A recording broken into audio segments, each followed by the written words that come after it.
Hello, everyone, and thank you for joining me again. My name is Michael, and this is part two of The Way of the Warrior. And, I'm sharing about my faith and everything, and how I've become a warrior for God. And I want to share my story and how that came about. Um, but I wanted to do it quickly, so I was going to share a dream that I had that really summarized it really, really well and really quick.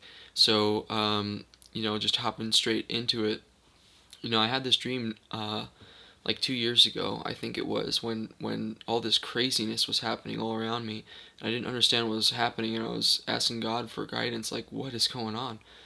And in this dream, I'm in a Jedi temple, and I'm in this room, and then in walks this, you know, dark Jedi Sith Lord, basically. And I'm in there, and I'm like a little Padawan, and there's other little Padawans, and the first Padawan gets up and immediately goes to fight him, and he gets struck down almost as quickly as he had gotten up, because he got up really quick and went down really quick, and I almost missed it out of the corner of my eye.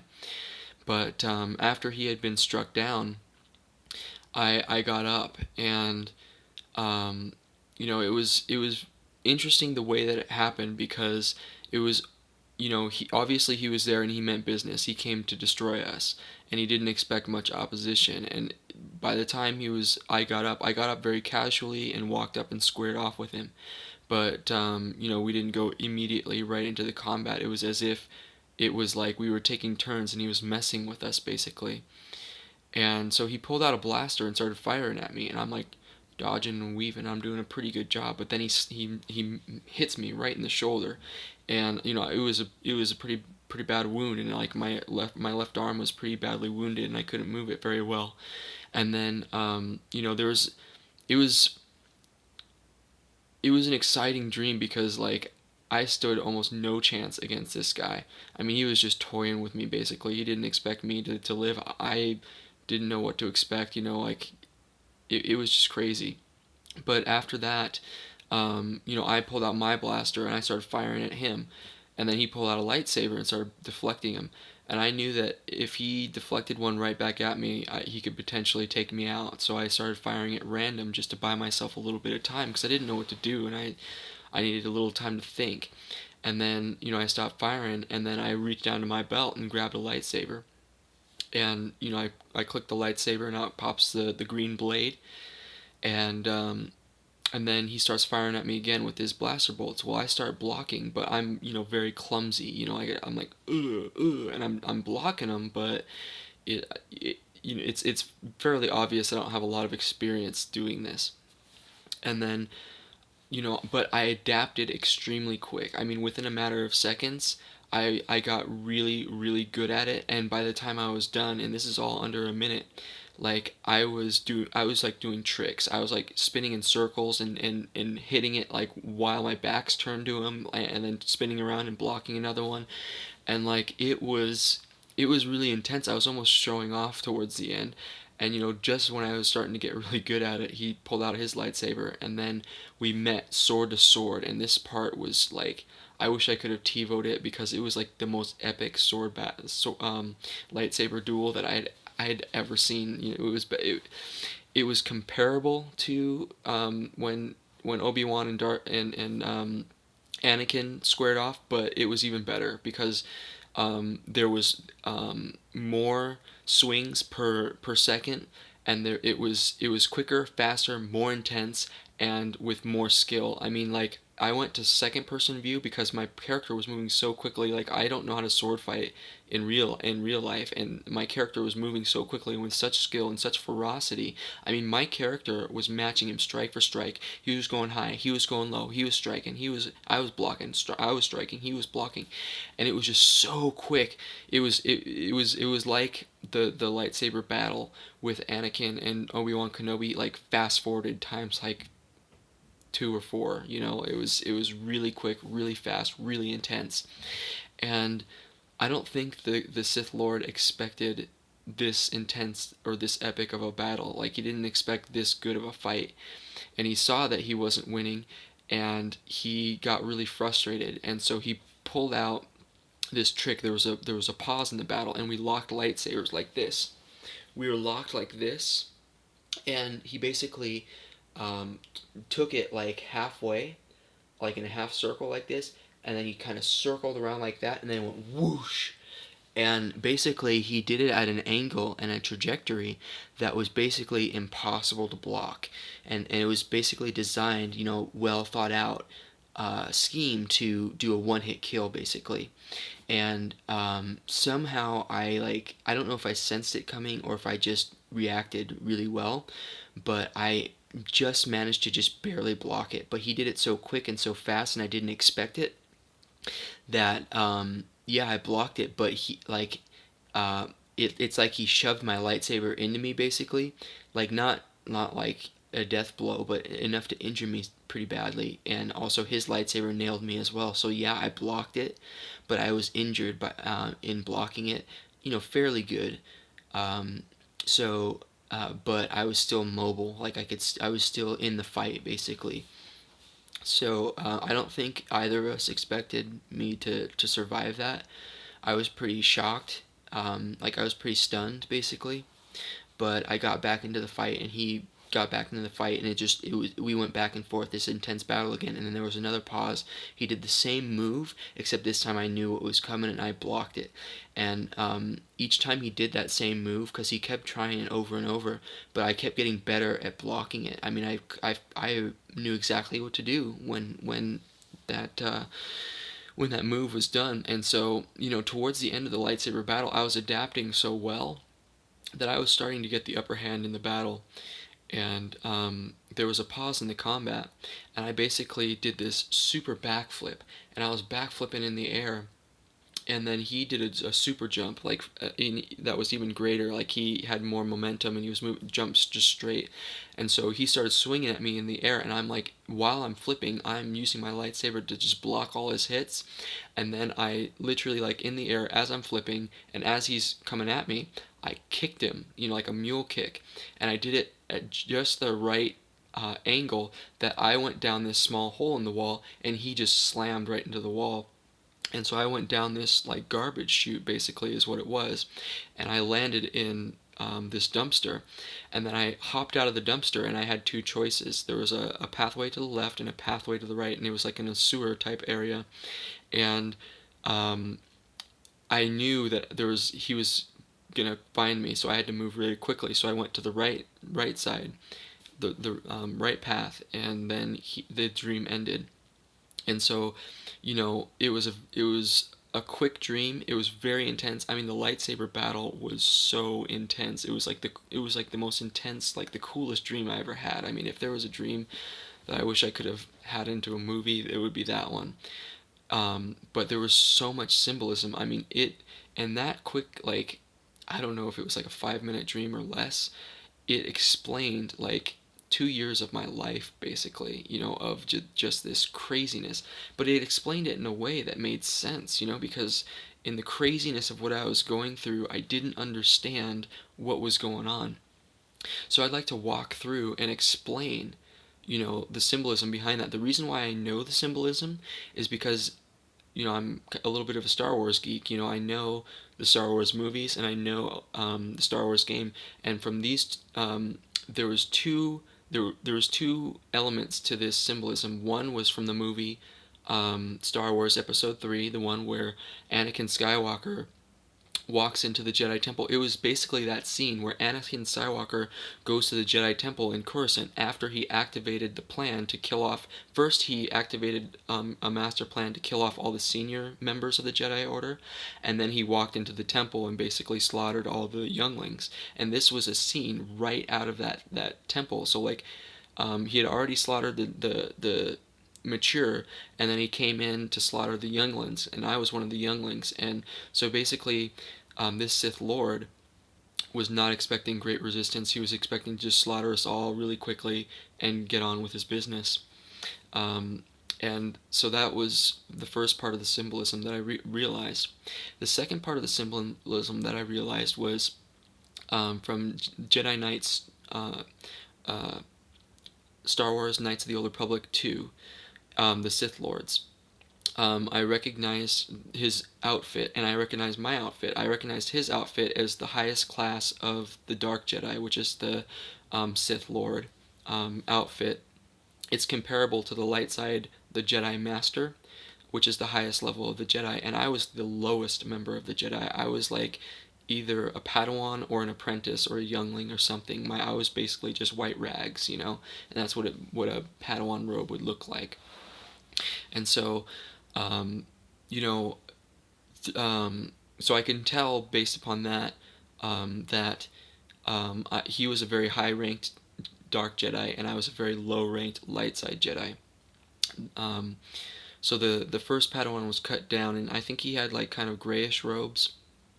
Um, so his standing for where he was, light side or dark side, was a little fuzzy, and he was struck down rather quickly. And then I got up, and I went over there, and the blaster bolts were almost symbolic of like fiery darts, I think. And I knew the Bible pretty well, but I didn't know how to use it like I didn't know how to use it to defend myself, basically, but I knew it well enough to avoid bad things. So it's like, okay, this came into my life, but I know that's bad, so I avoid it. That came, but I know enough to avoid it, and that came enough to avoid it. But one of these things from the devil got me, and I don't know what it was, but it nailed me in the arm pretty good. And so my left arm was immobilized, and my ability to combat was lessened. And I don't like as far as the symbolism. When I started shooting, obviously I'm not sending fiery darts, so I don't know exactly what I was doing. Maybe I was Bible thumping or something. I don't know, but I don't understand that part of the movie, but or that part of the dream. But when I pulled out my lightsaber, I can tell by the color of my lightsaber symbolism because I knew the different classes of Jedi. Because the color of the lightsaber blade symbolized what member of the order the Jedi was. The green was the color of the Jedi Consular, and the Jedi Consular this is from Star Wars Knights of the Old Republic 2, but also Knights of the Old Republic 1, more specifically, because you get to choose which class you want to be. But same thing with the second one. But basically, Jedi Consulars were ones that were very strong in the Force, and I would attribute that as the most gifted. They had the most gifts or the most Force powers, and they could use them more often because they were stronger in the Force.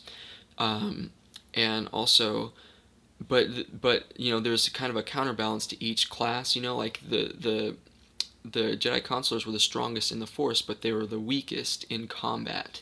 Like in lightsaber uses, their main strengths were like wisdom and intelligence, and they used that to create peace. They weren't so much fighters, but it was their force powers that made them a force to be reckoned with, basically.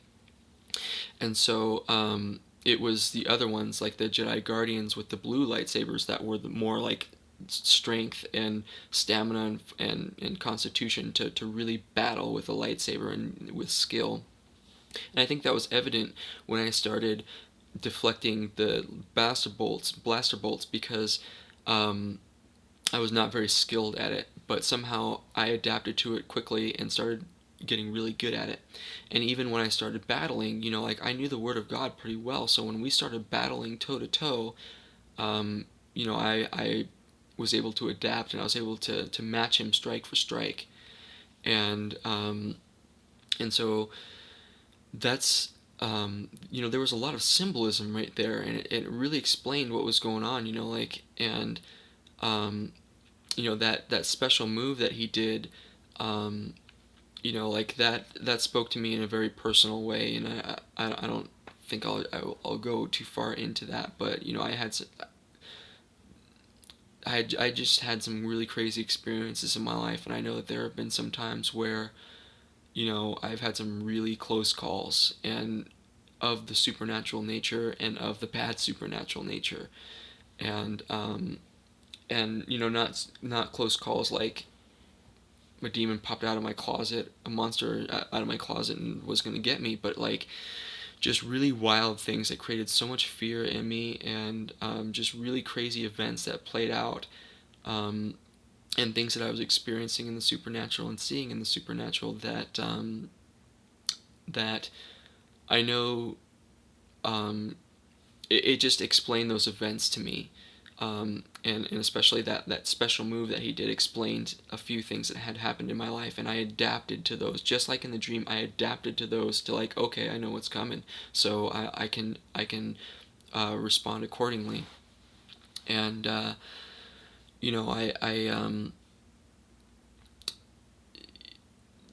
with symbolism, like, a picture is worth 1,000 words, basically. So, like, with a dream in symbolism can explain something complex very quickly, and put it in a way that makes a lot of sense if one knows the symbolic language. And so I obviously knew the symbolic language already because of my knowledge of that, and I think God knew that. And so I believe that this dream was from God explaining to me and answering my prayers about, like, what was going on. And it just kind of explained, and I believe that that dark Sith Lord was the devil, because he looked like Darth Maul, except it was all black, so he wasn't Darth Maul and he wasn't Anakin Skywalker, but it seemed like he was on a mission to destroy all the Jedi. And at that point, he was fairly, in the movie, he was almost completely successful at having done that, and I somehow survived. And then basically, um, I don't know if there's any more symbolism to it, um, but it just kind of really explained, and like, I learned really quickly how to do battle, but I learned through, taking hits, and so I just wanted to share that because I think that really explained, a lot of what had happened. Like, I have had encounters with the devil, and I have fought the devil, and it wasn't something that I wanted to do. It's like I didn't set out to fight the devil. Like, ooh, like, I know stuff, like, devil, come here, get behind me, Satan, like that sort of stuff. And like, I know I'm kind of being silly, but um, I didn't go out looking for this. It was kind of put upon me. He sought me out personally to destroy me, and so I had to learn really quickly how to warfare, and like, how to get good, and my life depended upon it. So I just wanted to share that because that explains how I learned what I learned, and I'm going to be sharing with you what I have learned. And this the craziness in my life started not long after the healing rooms, after I started flowing in the gifts. Um, this crazy attack started, and it was almost like a dark night of the soul, like, of constant warfare, constantly being attacked. And I had to learn really quickly. Fortunately, I had a lot of good people in the healing rooms to teach me. I knew the Bible well, and I had some good training from pastors and stuff, and in the Bible, and in warfare and stuff like that. Um, and so I I was able to get through this. And it was really crazy, but I had, adequate training to deal with the situation, if only just. And so, you know, afterwards, I got a hold of this Signs and Wonders conference by John Wimber, and he kind of explained something. He was saying how he didn't understand how sometimes people would just start moving, and they would just start getting a little bit of success in praying for the sick, or praying, and then all of a sudden they would go through these periods of just being pummeled by the enemy. And then he didn't understand it until this one time that he went to Israel, and he realized that there, instead of burying the seeds and then plowing, they would throw the seeds out and then plow the seed. Sorry, my storage space ran out. But anyways, like I was saying, there's I was talking about the farmer, and how in Israel they throw the seed out and then they plow it into the ground, which is different from how they do it here. And he was talking about how somehow, God inspired him or spoke to him, and told him, like, that's what it was like what was happening. It's like that seed was put on them, and then it's literally plowed into them, and somehow it just refines the person and gives them like that finesse, and it's like just basically like burned into them, like with in Isaiah it talks about passing through the fire, um, and there's just many different scriptures about refining. But like when you pass through the fire, or when you walk through the high waters, they will not overcome you. And saying that He is with us.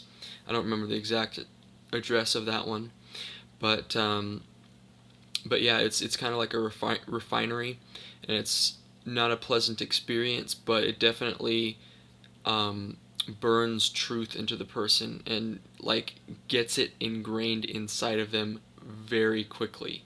It's a quick process that gets that truth in there really quick, and so basically like that's kind of like what happened with me, except I think mine was a little more intense because of the devil's agenda and all that was going on. So I definitely had a lot of craziness going on, and so that's kind of what's been going on for me. But I definitely feel much more confident now in the day of evil when bad stuff comes, because like just like in that dream, like I learned how to warfare pretty well, and that's how it is kind of now.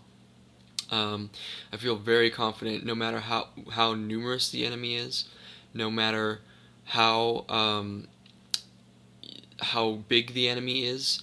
I'm confident in my God that He is big enough to destroy them, and I'm confident enough in the authority that He's given me, in the humble reliance upon Him and His Holy Spirit that He's given me, in just knowing how to close doors and repent, and to confess my sin when I've sinned, to to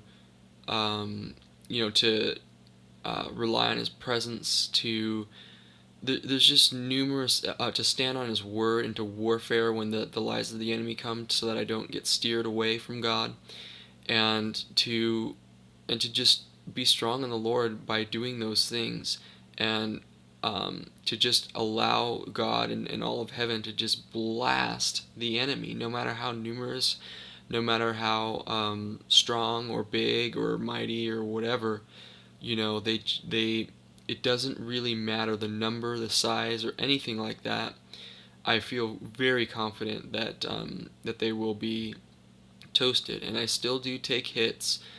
So it's not like I'm, in any warrior's life, there's going to be times when they're going to get hit. Any great boxer or any great sports person is going to get bruises and cuts and whatnot. But you know, I think that what counts is the W's. You know what I mean? So I said it like George W. Anyways, that's it for today, and hopefully this sparks your interest, because I'll be talking more about this, and bringing out techniques and stuff like that after I've laid a little bit more of a foundation. So stick around, and hopefully you'll learn a thing or two. Thanks. Bye.